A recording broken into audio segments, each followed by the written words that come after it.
Good morning मंडळी, कसे आहात? मजेत ना? आज आपण टम्म फुगलेली चपाती कशी बनवायची ते पाहूया.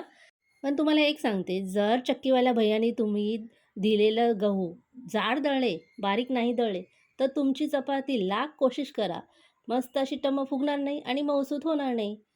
पण चक्कीवाल्या भैय्यानी गहू जर छान असे बारीक दळले, तर तुम्ही कोणत्याही क्वालिटीचा गहू वापरा, तुमची चपाती मस्त टम्म फुगणार आणि मऊसूत होणार ही गॅरंटी मी देते.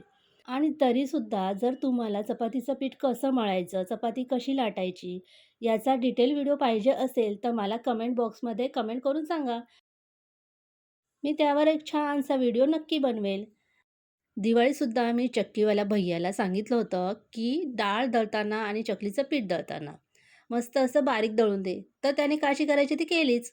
जाडच दळून दिलं. मग अक्षरशः माझी चकली आणि शेव बनवताना नाकी नऊ आले. तुमच्याशी भरपूर बोलायचं आहे. पुन्हा भेटूया.